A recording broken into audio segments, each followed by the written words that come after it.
कृष्णं वन्दे जगद्गुरुं त्रिविधं नरकस्येदं द्वारं नाशनमात्मनः कामः क्रोधः तथा लोभः तस्मात् एतत्त्रयं त्यजेत।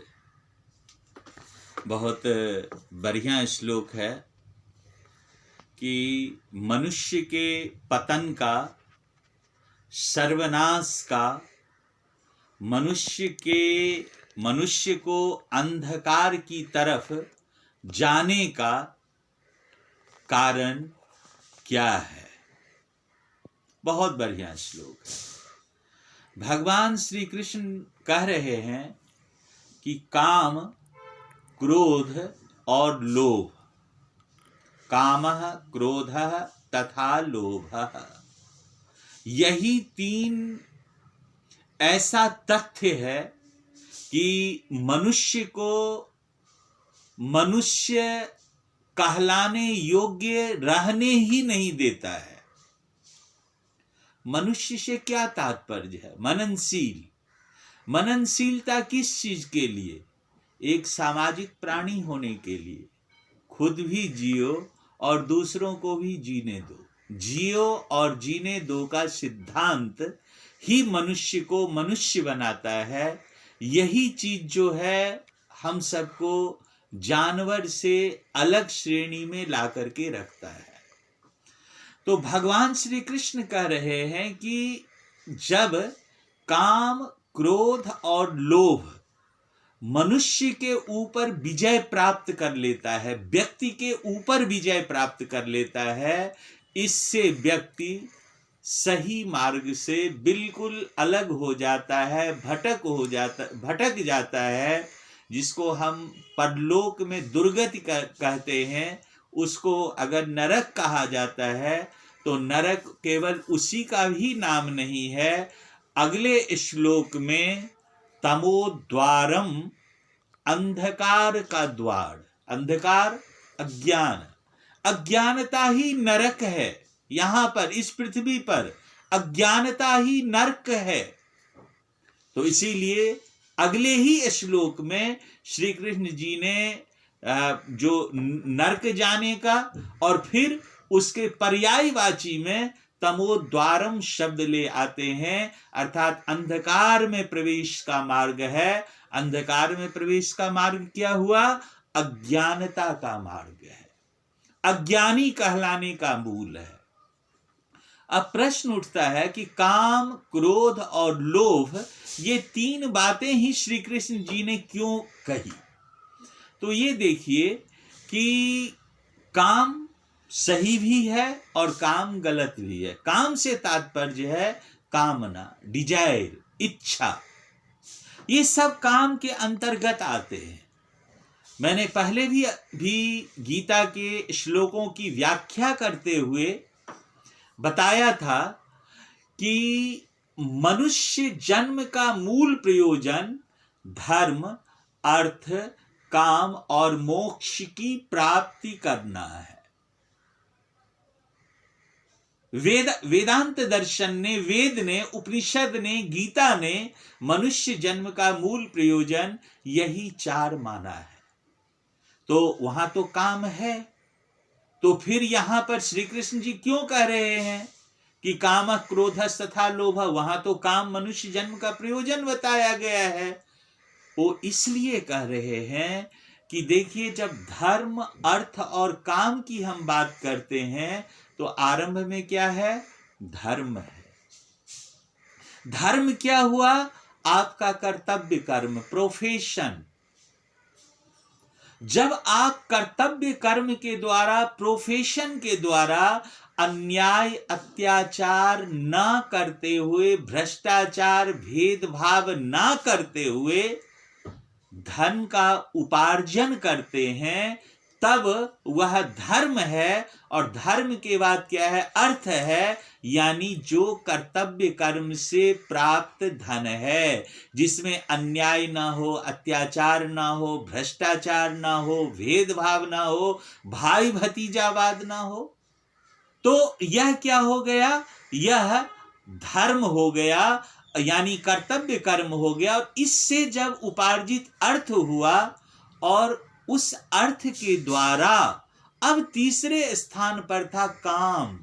जब हम अपनी कामना, इच्छा, डिजायर इत्यादि की पूर्ति करते हैं तब काम बुरा नहीं है। लेकिन हमने क्या किया, प्रोफेशन को अलग कर दिया, या प्रोफेशन अर्थात कर्तव्य कर्म को अलग कर दिया, और या कर्तव्य कर्म कर भी रहे होते हैं तो कर्तव्य कर्म में भ्रष्टाचार इत्यादि करने लगे, भेदभाव करने लगे। जो कर्तव्य कर्म का सिद्धांत है यानी संविधान जो है उससे अलग हट करके काम करने लगे। पहले भी उदाहरण देता हूं, न्यायाधीश से देता हूं, ब्यूरोक्रेट से देता हूं, किसी भी चीज से, कि वहां पर भ्रष्टाचार करने लगे। तो एक तो कर्तव्य कर्म जो नहीं है उससे अर्थ पाने का प्रयास, दूसरा जो कर्तव्य कर्म है, अब कर्तव्य कर्म जो नहीं है उससे अर्थ पाने का प्रयास से तात्पर्य है चोरी, डकैती, झपटमारी, धोखा देना, ये सब, तो उससे धन प्राप्त करने का प्रयास। और दूसरा कि कर्तव्य कर्म के आसन पर बैठ करके भ्रष्टाचार इत्यादि के द्वारा अतिरिक्त धन प्राप्त करने का प्रयास। तो ये दोनों धर्म मार्ग से मनुष्य को अलग कर देता है, अर्थात ये दोनों कर्तव्य कर्म नहीं है। तो जब ये दोनों कर्तव्य कर्म नहीं है और उसके बाद जो कर्तव्य कर्म नहीं है उस से अगर हम अर्थ की प्राप्ति करते हैं, जैसे किसी का अधिकार छीनना। अब दुर्योधन के पास क्या था, किसी चीज की कोई कमी नहीं थी। एक अमीर व्यक्ति के पास किसी भी चीज की कोई कमी नहीं है, अमीर हो या गरीब हो कोई कमी नहीं है। लेकिन अगर वो अपने भाई या अपनी बहन का अधिकार छीनने का प्रयत्न करता है तो वो भी स्नेचर, चोरी, डकैती के ही श्रेणी में चला जाता है। मैंने कहा कि गरीबों को कोई कमी नहीं है से तात्पर्य है, मान लीजिए हम दो भाई हैं और हमारे पास 2 ही बीघे जमीन है, 2 ही कट्ठा जमीन है, 200 गज ही जमीन है, तो दोनों भाई को जीने के लिए 100-100 गज चाहिए ना, दोनों का अधिकार वही है। लेकिन एक अगर चाहेगा कि नहीं, हम अगर वो गरीब है, 100 गज ही जमीन है, हम दूसरे भाई का भी 100 गज जमीन हड़प लें, तो कर्तव्य कर्म नहीं हुआ। तो इस तरह से किसी की अधिकार को, किसी के अधिकार पर कब्जा करने का प्रयास भी, चाहे भाई ही हो, यह भी चोरी, डकैती, स्नैचिंग, जो झपटमारी होता है उसी के अंतर्गत आता है। और दुर्योधन ने तो यही काम करना शुरू किया था कि अपने जो चाचा का बेटा था उसकी जो संपत्ति थी यही दिल्ली की इंद्रप्रस्थ थी कि उसको भी वो छीनना चाह रहा था। इसीलिए महाभारत का युद्ध हुआ, अन्यथा होता ही नहीं। तो ये क्या है, काम है कि जिस चीज पर मेरा अधिकार नहीं है हम उस चीज को भी पाना चाहते हैं, तो ये भी काम है। हम गलत तरीके से किसी चीज को पाना चाहते हैं, किस लिए, कि इंद्रियों को सुख देने के लिए, सुखोपभोग के लिए, तो यह भी धर्म को छोड़ करके काम है। जब भी इन 4 में से जो मनुष्य जन्म का मूल प्रयोजन है, धर्म, अर्थ, काम, मोक्ष, जब भी इसमें से धर्म हट जाएगा अर्थात कर्तव्य कर्म हट जाएगा। धर्म हट जाएगा से तात्पर्य नहीं है आज जो हम धर्म की परिभाषा समझते हैं कि पूजा पाठ इत्यादि करना, उससे इसको कोई लेना देना नहीं है। धर्म हट जाएगा से तात्पर्य है जब कर्तव्य कर्म का जो सिद्धांत है वो सिद्धांत मनुष्य जीवन से हट जाएगा, और तब जब वो कामना की पूर्ति का प्रयत्न करेगा, प्रयास करेगा, उस काम की बात, उस कामना की बात श्री कृष्ण जी कह रहे हैं। क्योंकि धर्म कर्तव्य कर्म है नहीं, फिर कामना पूर्ति के लिए अर्थ चाहिए। वो अर्थ कहाँ से होगा? तो वो अर्थ के लिए अन्याय का रास्ता मनुष्य अपनाता है, अत्याचार का रास्ता अपनाता है। तो उस अर्थ से जब व्यक्ति कामना पूर्ति करेगा तो श्री कृष्ण जी कह रहे हैं कि यह पतन का मार्ग है, यह नरक का मार्ग है, यह अंधकार का मार्ग है, अज्ञानता का मार्ग है, अपराध का मार्ग है। अब काम के बाद क्या कहा? क्रोध। अब एक बात देखिए कि कोई डाकू है, डकैती करने के लिए गया, या सर्वोच्च न्यायालय का कोई न्यायाधीश भ्रष्टाचार कर बैठा और कोई उसको भ्रष्टाचार करने के लिए रोक रहा है, या उसके भ्रष्टाचार को दुनिया के सामने ला रहा है, तो उस न्यायाधीश को क्या होगा? क्रोध होगा, क्योंकि उसकी कामना की पूर्ति में दूसरा बाधक बन रहा है। कामना उसकी क्या है? जिसमें सिद्धांत नहीं है, कर्तव्य कर्म नहीं है, और कर्तव्य कर्म है भी तो उस कर्तव्य कर्म का जो सिद्धांत है, जो सिद्धांत संविधान पर आधारित है, क्योंकि किसी भी न्यायाधीश को संविधान, उसका सिद्धांत भ्रष्टाचार करने की अनुमति नहीं देता है। तो कर्तव्य कर्म का जो सिद्धांत है, उस सिद्धांत से वो अलग हट करके जी रहा है। तो ऐसी स्थिति में क्या हुआ कि जब कोई उसको रोकेगा तो क्रोध होगा। जब कोई डाकू डकैती करने के लिए जाएगा और उस डकैती में कोई बाधक होगा तो डाकू को अत्यधिक क्रोध आएगा। तो जब बिना कर्तव्य कर्म के, बिना धर्म के व्यक्ति अर्थोपार्जन करते हुए कामना पूर्ति की तरफ बढ़ता है और उसमें जो रुकावट आती है, उससे उसको क्रोध उत्पन्न होता है। आंतरिक बात तो एक चीज तो रहने दीजिए कि हम जो गलत कर्म करते हैं, अंतरात्मा हमें उसको धिक्कारती है, वो एक मतलब सही तथ्य है। लेकिन यहां पर जिस क्रोध की बात कर रहे हैं, वो जब दूसरा बाधक बनता है, दूसरा उस मार्ग में रुकावट पैदा करता है, तो स्वतः है क्रोध उत्पन्न होगा। और ये सब होता क्यों है? लोभ के कारण, क्योंकि कर्तव्य कर्म हमारे पास नहीं है। जब हम छात्रों को पढ़ाते हैं, छात्र छात्राओं को पढ़ाते हैं, तो समझाते हैं, बेटे देखो, मनुष्य की आयु 100 साल की होती है और उस 100 साल को 4 भागों में बांट दो, 25 25 25 25। पहला जो 25 है, आगे के 3 25 का मूल आधार है। अगर हम पहले 25 में बहुत अच्छी तरह से मेहनत कर लेते हैं, अपने मन, इंद्रियों, इस सब को काबू कर करके अच्छी तरह से अध्ययन करते हैं, मेहनत करते हैं, तो बाकी का 3 25 आपके लिए गोल्ड हो जाता है। और अगर ऐसा नहीं करते तो बाकी का 3 25 आपके लिए नर्क के समान हो जाता है। तो अब अगर 25 साल आरंभ में मेहनत कर लिया, अच्छे पद पर चले गए, डॉक्टर बन गए, इंजीनियर बन गए, न्यायाधीश बन गए, ब्यूरोक्रेट्स बन गए, तो इसका यह भी मतलब नहीं है कि हमने 25 साल मेहनत की थी और अब हम कर्तव्य कर्म के आसन पर बैठ गए तो हम भ्रष्टाचार करने लगे। यह भी मतलब नहीं है। फिर तो अच्छा था, उस ईश्वरी मार्ग पर जाने के लिए आपने ये 25 साल मेहनत पढ़ाई लिखाई में की ही नहीं होती। आप कोई चोर, डाकू, बेईमान बन जाते, बिना पढ़े हुए हथियार लेकर के लोगों को लूटते, क्योंकि वो लूट छोटा कहलाता है जब अनपढ़ कोई, गंवार कोई अपराध करता है। लेकिन आप अगर सर्वोच्च न्यायालय के न्यायाधीश बन करके, न्यायाधीश के पद पर बैठ करके, भगवान के पद पर बैठ करके अपराध करेंगे, जब आप ब्यूरोक्रेट, डॉक्टर, इंजीनियर, शिक्षक इत्यादि बन करके अपराध करेंगे, तो आप बड़े अपराधी कहलाते हैं।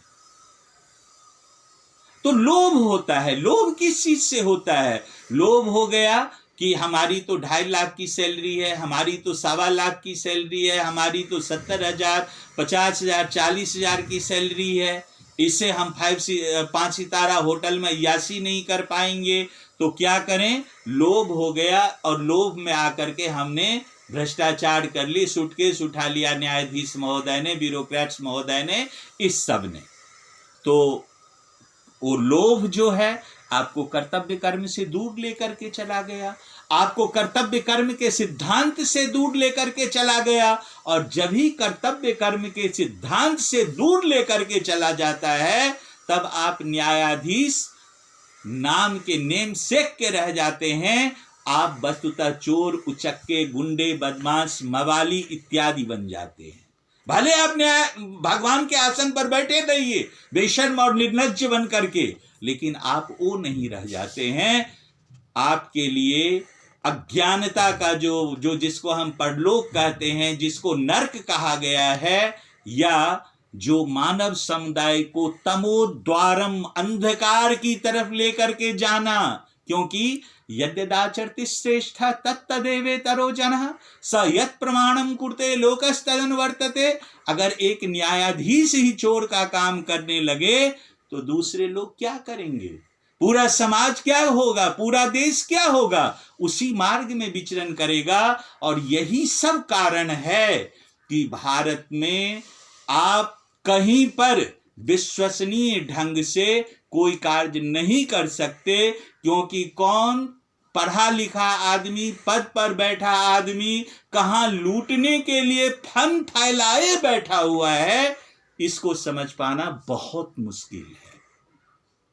तो लोभ के कारण क्रोध, क्योंकि लोभ की पूर्ति जब ही नहीं होगी क्रोध। और ये सब किसके लिए, तो कामना, इच्छा की पूर्ति के लिए, कि संसार में जो कुछ हो, दुर्योधन को क्या था कि जो कुछ हो मेरे लिए हो, सब कुछ मेरे लिए हो।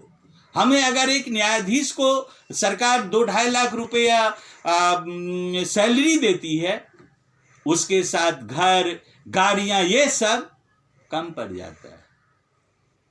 तो किस लिए कि काम असीमित है, उसके ऊपर कोई नियंत्रण नहीं है। तो ये जो तमोद्वारम है, अंधकार का मार्ग है, इससे हमें बचना चाहिए। और कर्तव्य कर्मी कहलाने के लिए, मनुष्य कहलाने के लिए, हम जिस भी प्रोफेशन में होते हैं उसको शुचिता से हमें करनी चाहिए। तभी हम काम, क्रोध और लोभ इन तीनों से बच पाएंगे। अगर हम शुचिता से, पवित्रता से कर्तव्य कर्म को नहीं करते हैं तो ये तीनों चीज हमें जकड़ा हुआ रहता है। और जब ये तीनों चीज हमें जकड़ा हुआ रहता है तो हमारे लिए इस परमात्मा नहीं है, हम ईश्वरीय मार्ग पर चलने वाले नहीं हैं, हम देश को दलदल में धंसाने वाले व्यक्ति हो जाते हैं। तो आप आज जो है इस श्लोक की व्याख्या गीता के महान श्लोक, बहुत अच्छा श्लोक है कि त्रिविधम नरकस्येदम द्वारम नाशन मात्मना, 16वें अध्याय का श्लोक। और अगर हम इस तरह से समझते हैं बातों को कि हमें कर्तव्य कर्म में काम, क्रोध, लोभ इत्यादि से खुद को बचा करके रखना चाहिए। हमारा जो कर्तव्य कर्म है उससे जो चीज़ हमें प्राप्त होता है हमें वही ग्रहण करना चाहिए। तभी हम ईश्वरगामी व्यक्ति हैं, तभी हम अध्यात्मवादी व्यक्ति हैं, तभी हम धार्मिक व्यक्ति हैं। एक बात इस श्लोक में और कहते हुए समापन कर रहा हूँ इस श्लोक का, कि हमारे यहाँ पर कर्तव्य कर्म में अध्यात्म को मानने की प्रथा ही नहीं है। और जब कर्तव्य कर्म में अध्यात्म को मानने की प्रथा नहीं है, यही सबसे मूल बुराई है और बुराइयों की जड़ है। स्वामी विवेकानंद जी ने कहा था, विश्व के जितने देशों में घूमता हूं, भारतीय जैसा घटिया इंसान कहीं नहीं पाता हूं। उसका मूल कारण क्या था? कि हम सबके कर्तव्य कर्म में अध्यात्म नहीं है। हम पूजा करते हैं, पाठ करते हैं। डाकू भी डकैती करने के लिए जाता है तो पहले भगवान की पूजा करता है कि डकैती में मैं पकड़ा नहीं जाऊं। उसको भी लगता है कि मैं अध्यात्मवादी हूं। तो इस तरह से कोई भी व्यक्ति अगर गलत कर्मों से धनार्जन इत्यादि उपार्जित करते हैं, वो मंदिर बनवा लें, मंदिर के शिलापट्ट पर अपना नाम लिखा दें, कुछ गरीबों में बांट दें, कन्यादान इत्यादि करवा दें, कुछ भी कर लें, भले जिसको फायदा हुआ हुआ, लेकिन आपको पुण्य नहीं मिलेगा, क्योंकि आपके कर्म में अध्यात्म नहीं है। और अध्यात्म कहाँ होना चाहिए? तो मनुष्य के कर्म में होना चाहिए। जब तक हम भारत के लोगों को गीता के अनुसार हमारे कर्म में अध्यात्म नहीं आएगा, हम यह नहीं सोचेंगे कि जियो और जीनो दो का सिद्धांत, कर्तव्य कर्म से उपार्जित धन के ऊपर आधारित जीवन जीने का प्रयत्न, कामना इत्यादि को नियंत्रित करके जीवन जीने का प्रयत्न, तब तक हम अध्यात्मवादी व्यक्ति नहीं हो सकते। अध्यात्म स्वभाव है, अध्यात्म आपका आचरण है, अध्यात्म आपका कर्तव्य कर्म है। इसीलिए वेद उपनिषद गीता ने कहा कि ततो मया नाचिकेतश्चितोऽग्निः अनित्ये द्रव्ये खलु प्राप्तवानस्मि नित्यम। जो कर्तव्य कर्म में अध्यात्म को देखता है और उस कर्तव्य कर्म से जो भौतिकता का अर्जन करता है, जो भौतिक सुखों को प्राप्त करता है, वो वस्तुतः भौतिक सुख नहीं है, वो आध्यात्मिक सुख है, वो ईश्वरीय सुख है। हमारे यहाँ पर इस सब तरह की बातें कहीं भी अध्यात्म में आजकल नहीं रह गई है। तो अध्यात्मवादी बनने के लिए हमें अपने कर्तव्य कर्म में ईश्वर को देखना चाहिए, स्वकर्मणा तमभ्यर्च्य, और काम क्रोध लोभ, इन तीनों के ऊपर हमारा नियंत्रण रहना चाहिए। कर्तव्य कर्म से उपार्जित अर्थ, उस अर्थ से सांसारिक इच्छा की पूर्ति, और फिर निर्भय जीवन, निर्भीक जीवन जिसका नाम मोक्ष है, यही मनुष्य को सर्वोच्चता तक ले जाता है। और अगर हम उस स्थिति में हमारी जो भौतिकता होती है वो भी आध्यात्मिकता होती है। मैं नहीं कह रहा हूं, वेद का कहना है, गीता उपनिषद का कहना है, ततो मया नाचिकेतश्चितोऽग्निः अनित्ये द्रव्ये खलु प्राप्तवानस्मि नित्यम। भौतिकता से ही आध्यात्मिकता की प्राप्ति हो जाती है। थोड़ा सा शर्त रख दिया तो अध्यात्म बहुत जटिल नहीं है। सामान्य जीवन में अच्छा बनिए, आप अध्यात्म मार्गी हैं, अन्यथा आप काम क्रोध लोभ में जीने वाले हैं और विनाश आपका इंतजार कर रहा होता है। मानवता का सत्यानाश करने वाले हो जाते हैं। इसलिए इन तीनों से हमें बच करके रहना चाहिए। आज के श्लोक की व्याख्या यहीं पर समापन करते हुए आप समस्त श्रोताओं, देशवासियों को सादर प्रणाम। कृष्णं वंदे जगद्गुरुम्।